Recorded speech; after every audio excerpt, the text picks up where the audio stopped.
So you're ready to start investing your money and building wealth. The problem is you're not sure what the best sequence of investment is. Do you first max out your 401k? Or should you start with a Roth IRA? Or maybe open a taxable brokerage account? There are a lot of choices, and they're actually all good ones. But there is a general rule of thumb you want to follow. So you can not only maximize your tax benefits, but also have a systematic approach to investing. Hi, if you're new to the channel, my name is Tay from Financial Tortoise, where we learn to grow our wealth slow and steady. In this video, we're going to review the best sequence of investments when it comes to your contributions. The first account that you want to take advantage of is the 401k employer match. If you work for an employer that offers matching 401k contribution, this should be your first and main priority. Before you do anything else, take full advantage of your employer's matching contributions.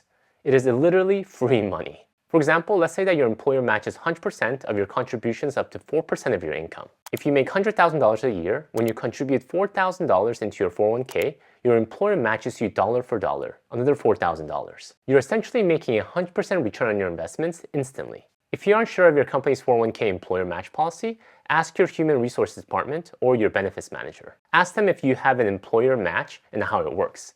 Then if you do, take full advantage of any employer matching contributions. A quick note, if you don't plan on staying at your company for too long, make sure to ask about the vesting schedule. The vesting schedule will tell you how long you have to stay at the company in order to keep the employer matching contribution. The most common length of time that workers wait to be 100% vested in a company match is 3 years. Consider this when you're thinking about moving your job. You want to be aware of how much money you're leaving on the table by leaving too early. Also, as we go through all the accounts, we're going to keep a tally of the estimated amount that we've invested so you can see how much everything adds up to.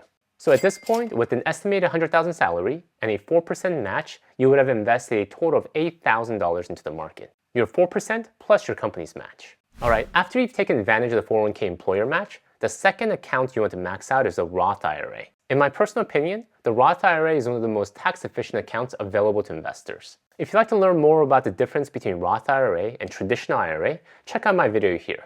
But in a nutshell, with a Roth IRA, contributions are made on an after-tax basis, but any growth is tax-free. Of course, there are some conditions such as needing to leave the money in your Roth IRA account for at least 5 years, and you have reached the age of 59 and a half. However, what is amazing about the money in Roth IRA is that you will never need to pay taxes on it, ever. We don't know what the tax landscape will look like in the future. So by contributing to a Roth IRA, you reduce the unknown tax-related risks in the future. There are some eligibility considerations to a Roth IRA. In order to contribute directly to a Roth IRA, you or your spouse must have earned income, but not too much. In 2022, if your married filing jointly combined income exceeds $214,000, you're ineligible to make direct Roth IRA contributions. If your income is too high to contribute directly to a Roth IRA, consider the backdoor Roth IRA strategy. I have a whole video here that walks you through step by step. In 2022, the contribution limit for anybody under the age of 50 is $6,000. If you're age 50 or older, the contribution limit is $7,000. So at this point, with the additional $6,000 from the Roth IRA, your total investments would be $14,000 so far. $8,000 from the 401k match, plus your $6,000 Roth IRA. Number 3 account that you want to take advantage of is Health Savings Account, also known as HSA. Now, this may not be for everyone, since in order to contribute to a HSA, you need to be eligible to do so. You must be covered under a qualified high deductible health plan, HDHP. However, if you do qualify, this is a great way to save money for future health-related expenses. HSAs offer what is known as triple tax benefit. Your contributions are tax deductible, your money grows tax deferred while in the HSA, and you can withdraw money from your HSA tax-free as long as it's used to pay for qualified medical expenses. If you'd like to learn more about the HSA, I have a whole video where I delve deeper. If your qualified high deductible health plan is for yourself only, you can contribute up to $3,650 in 2022. If your qualified high deductible health plan is a family health insurance plan, you can contribute up to $7,300 in 2022. If you're age 55 or older, you can contribute an additional $1,000. For our tally, we'll just say that it's only you that is qualified. When we add the $3,650 to our total investment so far, we get $17,650. It's getting up there. And what is nice about all this money is that they're either lowering your current taxable income or are in accounts where it's growing tax-free. The next account you want to take advantage of is if you have children, and that is the 529 Education Savings Plan. If you're looking to save money for your children, the 529 Education Savings Plan offers a great tax-efficient way to do so. A 529 Education Savings Plan is basically like a Roth IRA, but for education expenses. Contributions are made on an after-tax basis, but growth is not subject to federal tax and oftentimes state tax as well when used for qualified education expenses. 5 to 9 plans do not have annual contribution limits. However, contributions to a 5 to 9 plans are considered completed gifts for federal tax purposes, and in 2022, up to $16,000 per donor per beneficiary qualifies for the annual gift tax exclusion.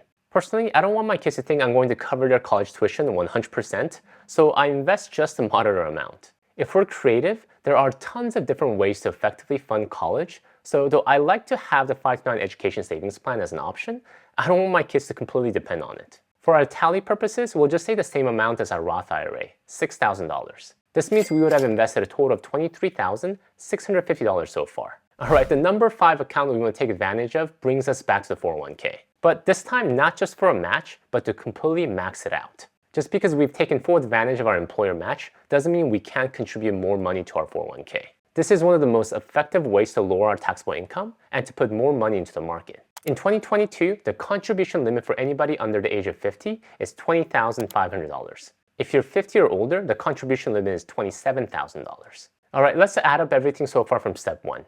$4,000 in 401k match, $6,000 in Roth IRA, $3,650 in HSA, $6,000 in 5 to 9 education savings plan, and now $20,500 from maxing out the 401k. When we add all these up, we get slightly above $40,000, all in tax advantage accounts, either growing tax deferred or tax free. And it is only at this point I would say you should look at investing additional money in regular taxable investment accounts. I talked to a lot of people who are very excited to jump into the market. And oftentimes they're opening up taxable brokerage accounts way before they have maxed out all their tax advantage accounts. But this should be your last priority since you don't get any tax advantage when using taxable accounts. The tax drag from using a taxable account instead of a tax advantage account like a 401k can be significant, especially over decades. Tax advantages like tax deduction allows more of your money to get to work for you sooner in the market and therefore greater growth in the long run. Why pay more in taxes than you need to?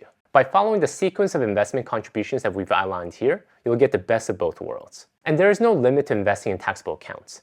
The sky is the limit. The money you save in this account can help you retire early, act as a down payment for a rental property, or even pay for that dream vacation. More you save, the more options you'll have.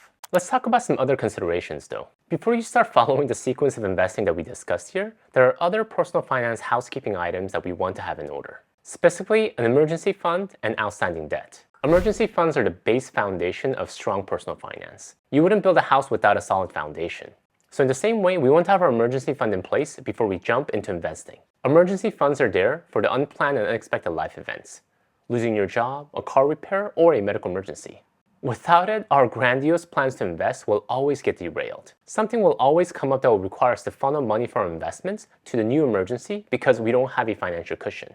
If you don't yet have an emergency fund, I strongly urge you to build up at least 3 to 6 months of expenses before putting money into any investments. The only exception is that you should still invest in the 401k match regardless, given that this is free money you don't want to leave on the table. Debt is another area of consideration to factor into your decision making when investing. Should you pay off debt before you invest your money in any of the above listed accounts? It depends. And this is mostly based on the interest rate of the debt. My general rule of thumb is this. If the interest rate is less than 3%, it is okay to pay it off slowly following the debt payment schedule and focus on the sequence of investments that we discussed in this video. For me, my home mortgage payment falls in this category, so I plan on paying my minimum monthly mortgage payment for the next 15 years. If the interest rate is between 3 and 5%, use your personal discretion. If you don't like debt, prioritize paying it off as soon as possible so you can focus all your efforts on investing. If you're somewhat comfortable with it, you could be okay just paying the minimum and using the extra money for investing.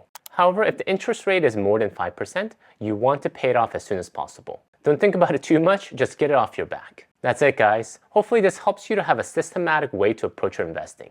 I personally like lists to guide my thinking, and having this sequence of investing helps me to stay motivated with my progress. Thank you guys for watching. If you'd like to learn more about what specific funds you should invest your money in, check out a few of my videos here.